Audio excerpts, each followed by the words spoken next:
All right. Hello, everybody. I think you can see me. I hope you can hear me. I'm coming to you with an urgent prayer request. Please pray for my eye. Several days ago, I got in the shower and was taking a shower, and we went like this to get the soap out, and I was hoping it would go in my hand, and the soap went right in my eye. Not soap, but shampoo. And my eye is so red, I guess you can see. And we went yesterday to the CVS pharmacy and talked to the lady, and she gave us some antibiotics. Today we'll probably go to the ophthalmologist. So if you would, I'm just making this quick video to ask you all to pray for me. It's very hard when you can't see. And only one eye, seeing out of one eye, it's just not the same. So please keep me in prayer. And I'm coming to the body of Christ and asking them, please pray. See how puffy and pouchy it is? It's getting better, but I just pray that I didn't lose. It was head and shoulders. And here's the story. This is so weird. It's so crazy how something so small, just some little accident, could possibly change your whole life.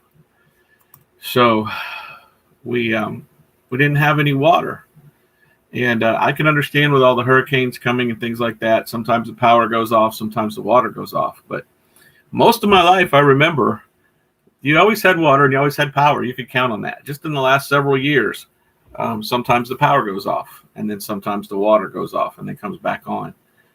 Well, in Honduras as a missionary, that was like all the time. Do we have water today? We have electricity today. In a third world nation, it was a no-brainer. Well, I hope we have water today. I hope we have electricity. I always remembered in Honduras, well, at least it's not like that in America. Well, I guess America is becoming a third world nation because some days there's electricity, other days there's not. Some days there's water, other days there's not. So 2 days ago now, we were waiting for the water to come back on so we could go to town. And I wanted to take a shower. And we called the water company, and they said, oh, well, yeah, they're working in your area. It should be back on by around 12. And they said this. They said, but for the next 2 days, it's not going to be clean, so make sure you boil it if you want to drink it for ingestion. So I thought, well, that sounds just like Honduras. I remember in a third world country hearing things like that. So I go and I take my shower, and then I get the stuff in my eye, the shampoo, and then I wash it out and wash it out and wash it out. And then I remember later, oh, that was the water they said wasn't clean yet. So part of it was the accident on my part. Part of it was not even having clean water to wash it out with. So I wonder if that's not where the infection came from, is washing it out with the dirty water that the water department said would be dirty for a couple of weeks. So we did what we could for it, and I put in some eye drops. I had different kind of eye drops, and I tried different things. And so far, nothing helped. It only made it worse and worse and worse. And what's scary is that redness around, just how red that is. And it was getting worse, better for a day or so, but then it just. Now the worst part is not being able to see. It's very blurry. It's crusty. It's like pink eye, and I basically have pink eye. And so we went to CVS pharmacy last night, and the lady said it wasn't a viral infection. They did that test.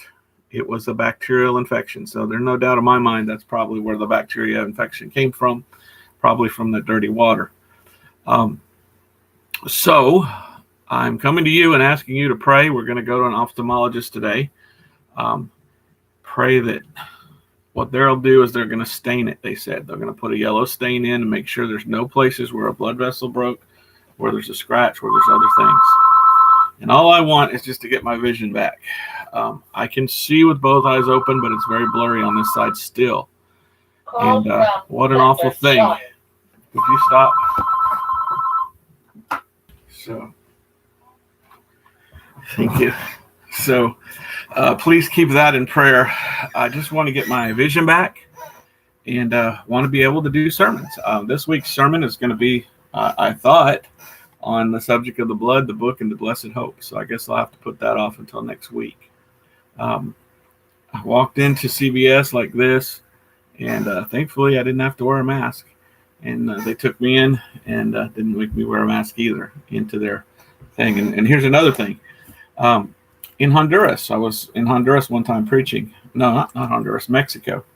And in Mexico, when you're sick, you don't go to a doctor. You go to a local drugstore. And almost every drugstore has a doctor in it. And you usually pay a very small amount. And the doctor looks at you. And I remember years ago in being in Mexico, and I got so sick. I don't know what I ate, but I wanted to die. It was that bad. And I remember seeing the doctor, and they prescribed me some things, and they gave me vitamin B12 shots. And I sat for 3 days in a hotel trying to get better, having to literally shoot myself in the butt with the B12 shot over and over again. That was wow, that was painful. And that was a third world country, especially in Mexico. I mean, you can get just about any drug without a doctor. Well, I guess America's becoming that again too, because now you can just go down to a CVS and see a doctor, and that's what I did. So it's so red, and whatever I was trying, I won't tell you what I was trying, wasn't working. And I called my mom, and she says, "No, you need the antibiotic stuff." And so it all night long, it drained and drained and drained. It was very crusty. It's actually better now, believe it or not. The red is more pink now than red, so it appears to be getting better. But we're going to try to get an appointment today with the ophthalmologist, and I just pray that I didn't lose any vision. What a horrible thing. Remember my sermon, 2020? Can you see in 2020?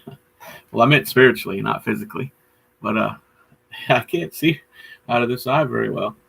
And if I do lose vision, well, I lose vision. The worst part, though, has just been the unknowing, not knowing what's going to happen next. Just feeling, a lot of people have asked me, can you do a video on the subject of just OCD or whatever? And I know how you feel. Okay, you're just like this all the time, not knowing what's going to happen next. I understand that's the worst feeling in the world. It really is, and it's horrible, and I hate it. And so, pray for me if you will, that this thing will get better. I've done just about everything wrong that you can do. I went out in the bay and went swimming and opened my eye a couple times in the salt water, and believe it or not, that actually felt good for a little while. And I've used some other things too. Accidentally put something in my eye that I shouldn't have also. That was some sort of drop. They say you're not supposed to use the red eye relief drops. They're not helpful. And I used one of those one time, and boy, it stung. I was like, well, I shouldn't have used that, I guess.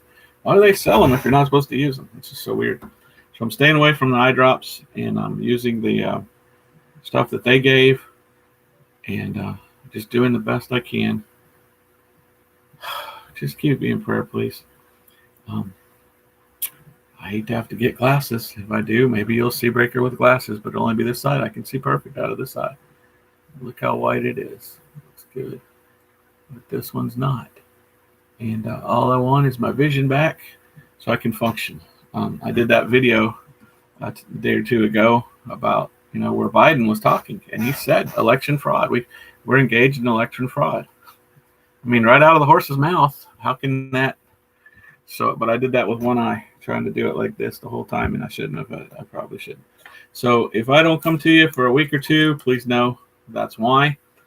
I'm just trusting in the Lord and asking Him to make me better, and asking you all to pray to Him to make me better. And I just can't wait to get better. All right, let me try to do this in Spanish now.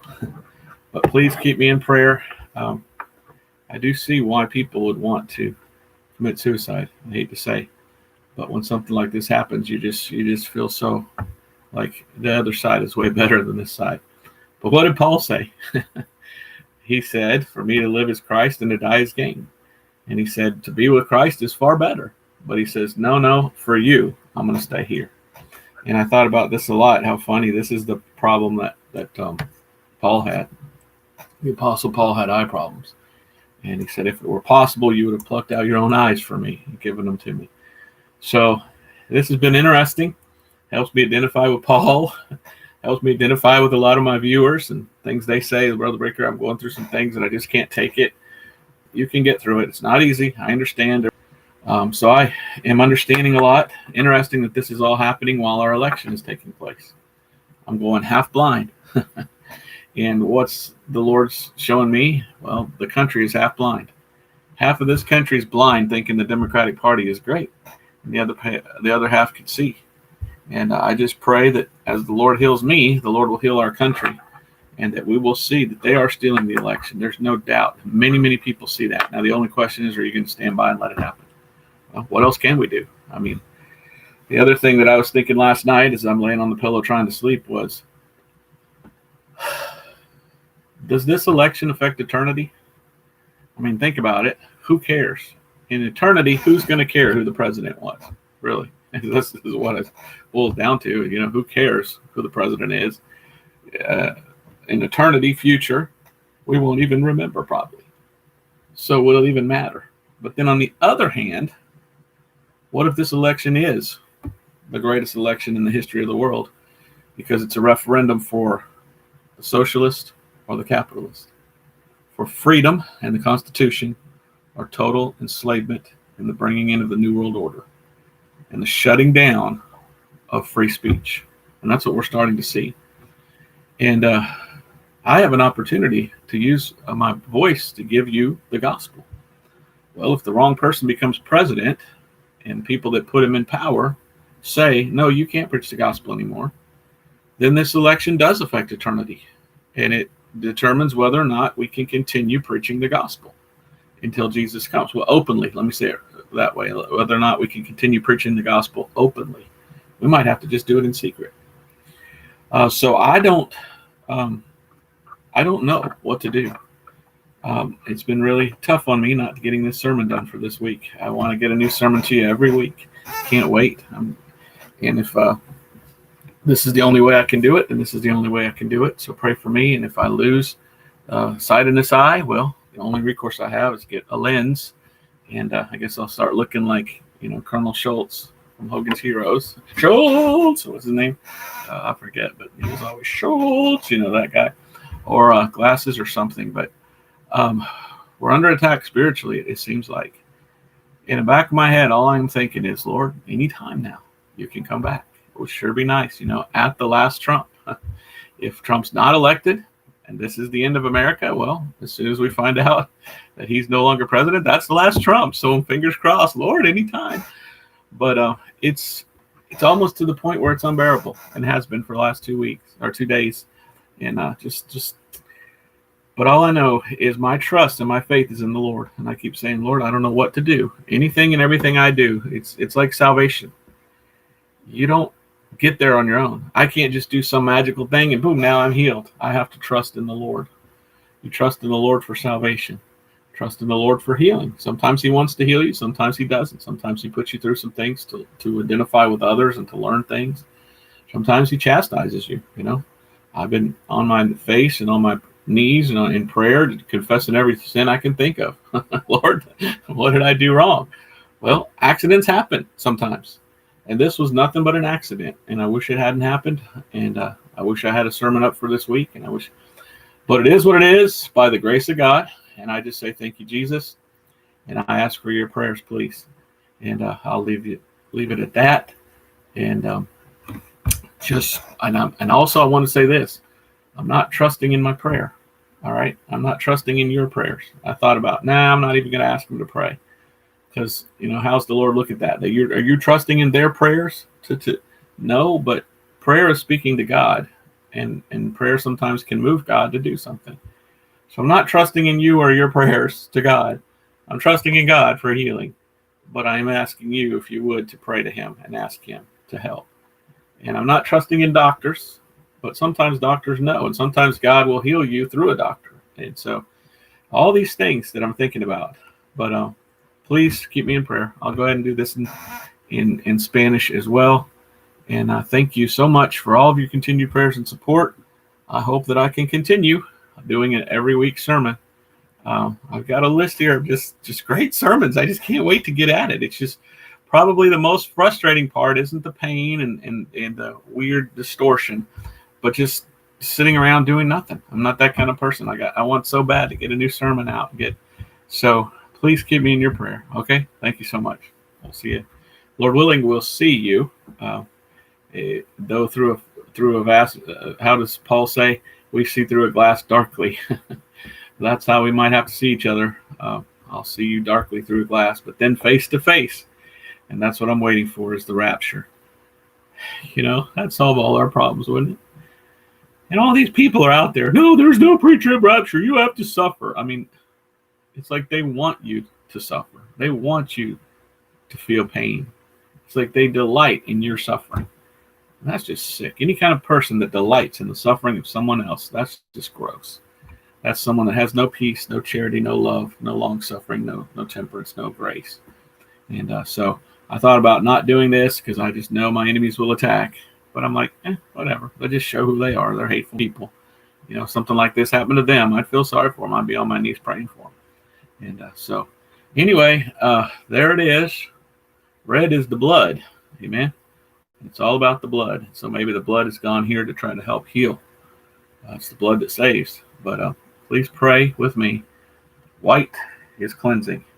Pray that the red goes away and the white shows that it's cleansed. And pray that I don't lose vision. I sure hate to have vision loss. But this isn't my body and this isn't my soul. It belongs to him. So I'm just doing my best to take care of what's his. And I just pray he'd get me better and that you all would be remembering me in prayer. I appreciate it. God bless you. Bye-bye.